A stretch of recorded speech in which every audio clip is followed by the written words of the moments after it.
Hello aspirants.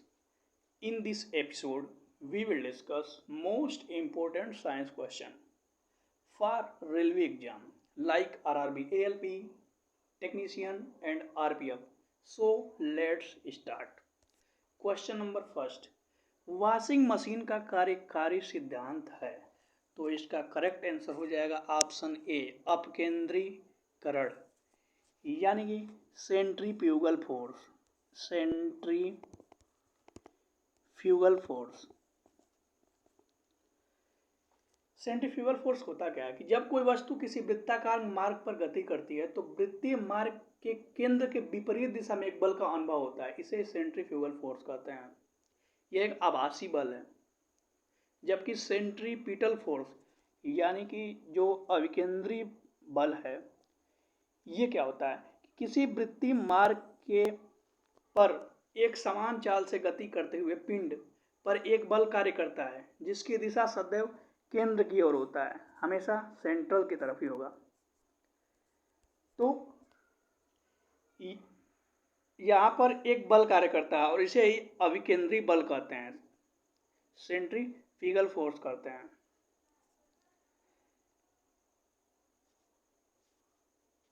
Next देखते हैं।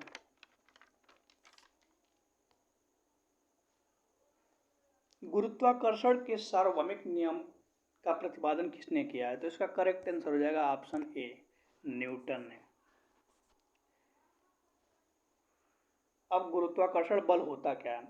ब्रह्मांड में स्थित प्रत्येक पिंड एक दूसरे पर आकर्षक प्रकृति का एक बल आरोपित करता है जिसकी दिशा पिंड के गुरुत्वीय केंद्र की तरफ होता है, इसे ही गुरुत्वाकर्षण बल कहते हैं। जो गुरुत्वाकर्षण बल एफ जो होता है, ये होता है G m1 m2 अपान r स्क्वायर, यानी कि इस बल का परिमाण दोनों पिंडों के द्रव्यमान के गुणनफल के अनुक्रमानुपाती, ये जो है ना ये प्रोपोर्शनल टू m1 m2 और दूरी के वर्ग के व्युत्क्रमानुपाती होता है। नेक्स्ट देखते हैं। किसी लिफ्ट में बैठे हुए व्यक्ति को अपना भार कब अधिक मालूम होगा, तो इसका करेक्ट आंसर हो जाएगा ऑप्शन नंबर ए जब लिफ्ट त्वरित गति से ऊपर जा रही हो। अब देखिए,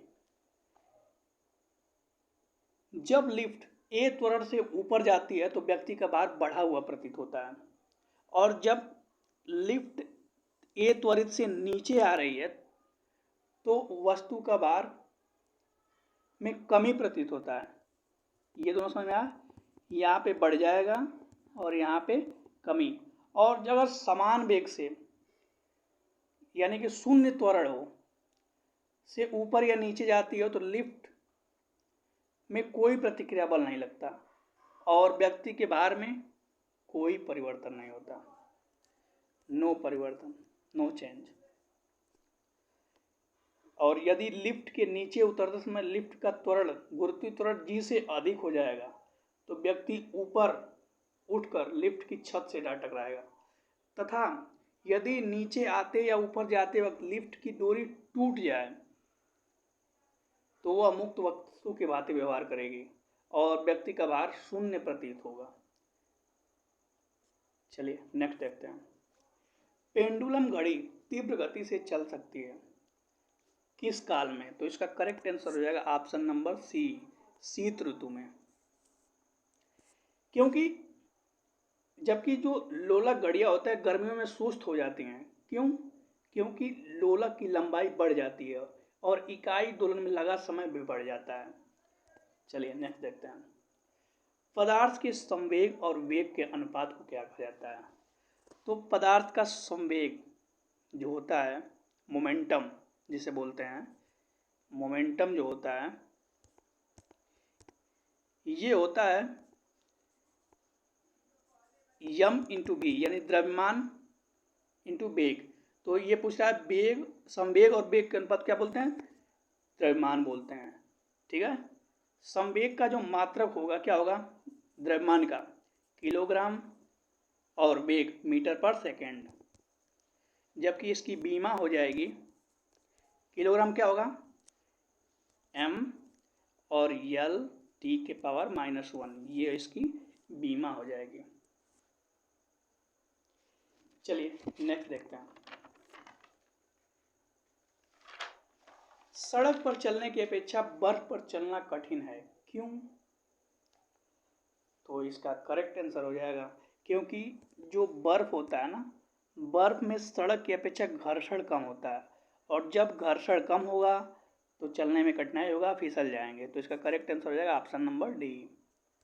नेक्स्ट देखते हैं, बल का गुणनफल है।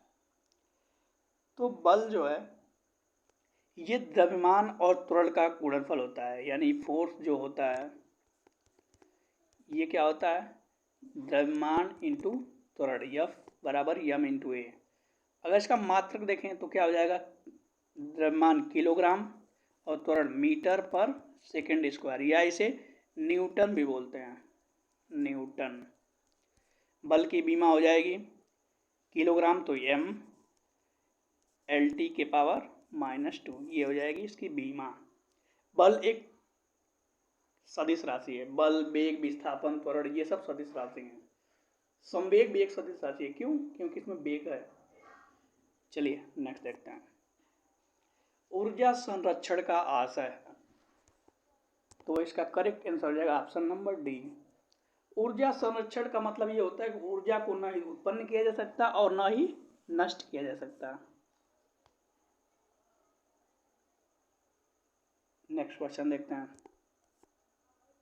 मानव शरीर का भार, ना किसी भी वस्तु का भार सबसे अधिक कहाँ पे होगा, ध्रुवों पर। ध्रुवों पर मानव शरीर का भार जो होता है अधिकतम होता है, और विषुवत रेखा पर जो होता है न्यूनतम होता है। विषुवत रेखा कैसा न्यूनतम होता है, न्यूनतम। विषुवत रेखा मतलब इक्वेटर, इक्वेटर। जैसे ये अगर पृथ्वी है तो ये इक्वेटर होता है, ये ऊपर होता है कर्क रेखा और 23.5 डिग्री नीचे होता है, शायद 23 डिग्री, 23.5 से 1/2 डिग्री, ये होता है मकर रेखा। अगला देखते हैं, किसी वस्तु का वेग 3 गुना अगर बढ़ा दिया जाए तो उसकी गतिज ऊर्जा कितनी हो जाएगी। तो गतिज ऊर्जा बराबर क्या होता है, k = 1/2 mv²। यहाँ पे वेग को 3 गुना करते थे यार, तो ये हो जाएगा 1/2 m और 3b का होल स्क्वायर। तो ये गुणा करेंगे तो क्या आ जाएगा, 1/2 3 3 के 9 और mv² इंटू 9, ये के ही है, या ये गतिज, अरे सॉरी, हाँ गतिज ऊर्जा ही है, तो कितना गुना हो जा रहा है, 9 गुना हो जा रहा है इंटू 9। तो ये इसका करेक्ट आंसर हो जाएगा ऑप्शन नंबर सी। अगला देखते हैं, प्रतिदिन 8 घंटे जलने पर 100 वाट के बल्ब की मासिक खपत क्या होगी। मतलब यहाँ पे किलो वाट घंटा पूछ रहा है, यूनिट पूछ रहा है, कितना यूनिट खर्च होगा। तो कैसे निकालते हैं, किलो वाट घंटा। तो देखिए 100 वाट है, कितने बल्ब हैं, 10 बल्ब हैं, कितने घंटे, 8 घंटे, और 1 महीने तक यानी 30 दिन तक चले तो कितना हो जाएगा, 8 3 24, 240, और कितने जीरो हो गए, 3 जीरो। ये वाट में आया है। तो ये देखिए, इसको अगर किलो वाट में चेंज करेंगे तो 1/1000 करेंगे तो ये 240 किलो वाट हो जाएगा। ओके, क्योंकि किलो वाट घंटा में हमें निकालना था, यही यूनिट होती है, ये एक यूनिट है। तो इसका करेक्ट आंसर हो जाएगा ऑप्शन ए 240। अगला क्वेश्चन देखते हैं, 0.5 किलोग्राम के एक पिंड में 10 मीटर पर सेकेंड का त्वरण उत्पन्न होता है। तो बल क्या पता था, बल बराबर बल F बराबर m इंटू ए, m मतलब द्रव्यमान और a यानी त्वरण। तो द्रव्यमान कितना है 0.5 और त्वरण 10 दिया है, तो हो जाएगा 5 किलोग्राम किलोग्राम मीटर पर सेकेंड स्क्वायर, इसे ही तो न्यूटन बोलते हैं।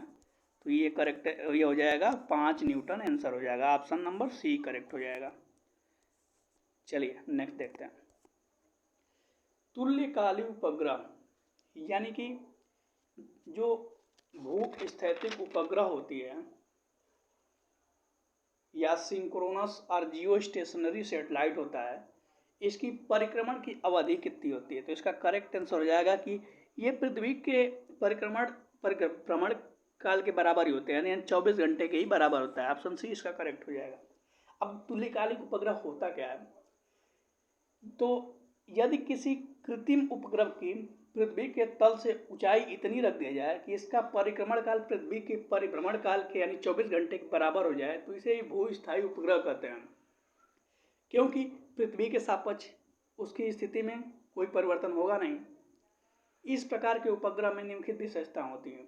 क्या क्या होती हैं? इस प्रकार के उपग्रह को पृथ्वी के तल से लगभग 36,000 किलोमीटर की ऊंचाई पर रखा जाता है। 36,000 किलोमीटर की ऊंचाई पर रखा जाता है। और ऐसे उपग्रह पृथ्वी के अक्ष के लंबवत विषुवत रेखी तल में परिक्रमा करते हैं। और इसकी गति जो होती है ना, पृथ्वी के परिभ्रमण की दिशा के में ही होती है। पृथ्वी की कैसे गति करती है? पश्चिम से पूर्व की ओर, वेस्ट टू ईस्ट। तो ये भी वेस्ट टू ईस्ट ही परिक्रमण करती है। और जो जियो सिंक्रोनस सैटेलाइट होते हैं, इनका यूज दूरदर्शन, रेडियो प्रसारण, दूरसंचार, मौसमी संबंधी भविष्यवाणी आदि करने में किया जाता है। ये तुल्यकालिक उपग्रह है ना, ये कक्षा में संचार स्थापित करने की संभावना सबसे पहले एक वैज्ञानिक थे, आर्थर सी क्लार्क, इन्होंने दिया था। आर्थर सी क्लार्क ने दिया था। नेक्स्ट देखते हैं, ग्रहों के चाल से संबंधित नियम किसका है? तो इसका करेक्ट आंसर हो जाएगा ऑप्शन नंबर 1। कैप्लर ने ग्रह के संबंधित 3 नियम दिए थे। कैप्लर का प्रथम नियम क्या था? कि किसी ग्रह के परिक्रमण काल का वर्ग जो होता है, उस ग्रह के सूर्य से औसत दूरी के घन के अनुक्रमानुपाती होता है। ये तीसरा था। तो पहला से देख लेते हैं। पहला क्या था कि केपलर का फर्स्ट नियम जो था, ये था प्रत्येक ग्रह सूर्य के चारों ओर दीर्घ वृत्ताकार कक्षा में परिक्रमण करता है, जिसमें एक फोकस पर सूर्य होता है। केपलर का पहला नियम क्या है कि प्रत्येक ग्रह सूर्य के चारों ओर एक दीर्घ वृत्ताकार कक्षा में परिक्रमण करता है और जिसके फोकस पर सूर्य होता है। और केपलर का दूसरा नियम क्या है? प्रत्येक ग्रह की क्षेत्रीय चाल नियत रहती है। प्रत्येक ग्रह की क्षेत्रीय चाल नियत रहती है। ठीक है। और इसका मतलब क्या हुआ कि सूर्य से ग्रह को मिलाने में जो रेखा होती है, बराबर समय में बराबर क्षेत्रफल तय करती है। ये यही यूपीपी हेड ऑपरेटर के 31 तारीख के फर्स्ट शिफ्ट क्वेश्चन में पूछा हुआ था कि जो केपलर का द्वितीय नियम, ऐसे नहीं पूछा था, वो पूछा था कि प्रत्येक ग्रह की क्षेत्रीय चाल नियत होती है, ये केपलर के कौन से नियम में दर्शाया गया है? तो इसका करेक्ट आंसर हो जाएगा ऑप्शन नंबर, केपलर का द्वितीय नियम।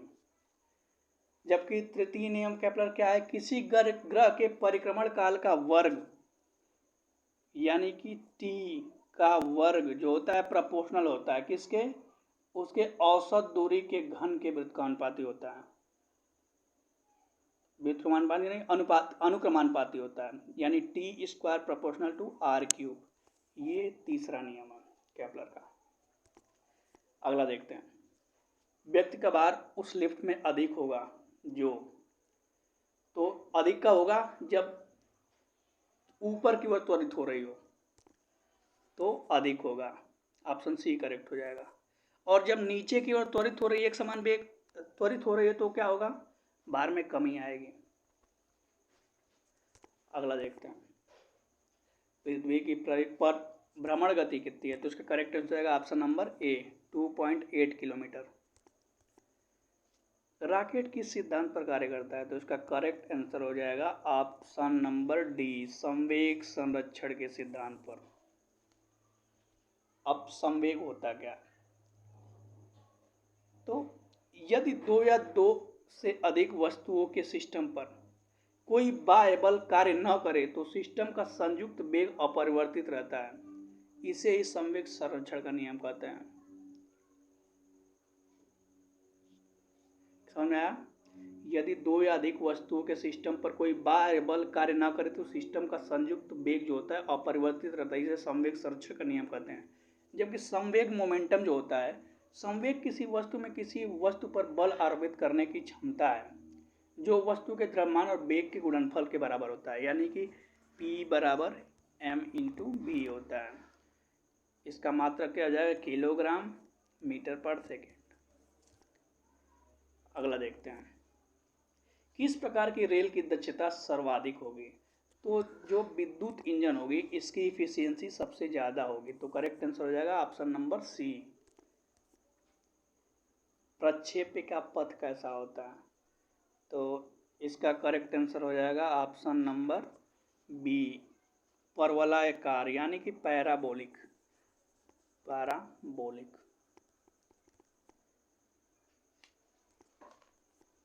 द्रव्यमान ऊर्जा संबंध किसका निष्कर्ष है?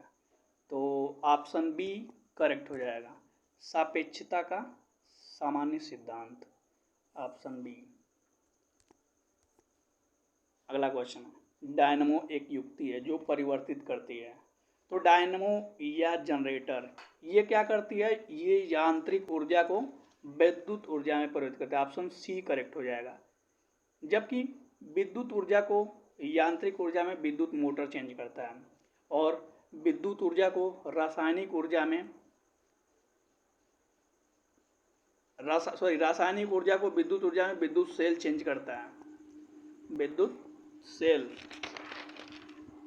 जो सेल होता है ये रासायनिक ऊर्जा को विद्युत ऊर्जा में चेंज करता है।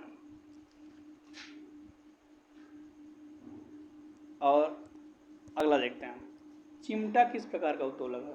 तो चिमटा जो है तृतीय प्रकार का उत्तोलक है। अब देखिए उत्तोलक क्या होता है।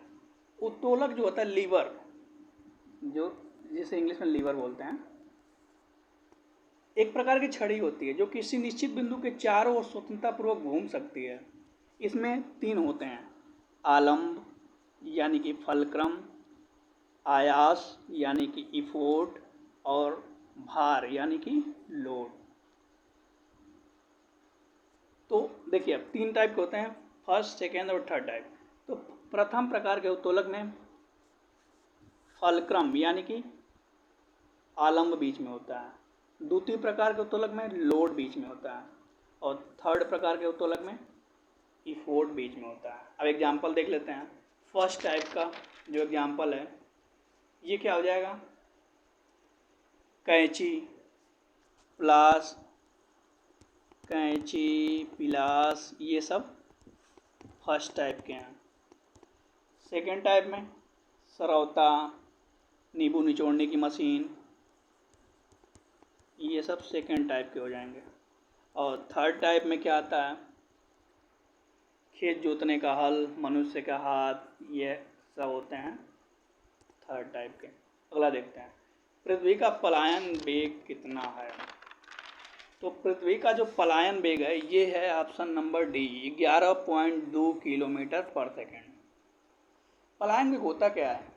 इसके वेलोसिटी बोलते हैं। तो पलायन वेग वह न्यूनतम वेग है जिससे किसी पिंड की पृथ्वी की सतह से ऊपर की ओर फेंके जाने पर वह गुरुत्वीय क्षेत्र को पार कर जाता है और पृथ्वी पर वापस नहीं आता है।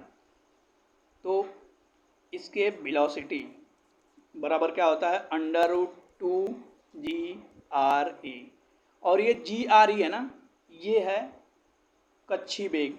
VO बराबर पढ़े होंगे √GRE, तो ये हो जाएगा BE = √2 VO। इसका मतलब कक्षीय वेग को अगर कड़ी में 2 गुना यानी कि 41% बढ़ा दिया तो ये कोई वस्तु पलायन कर जाएगी।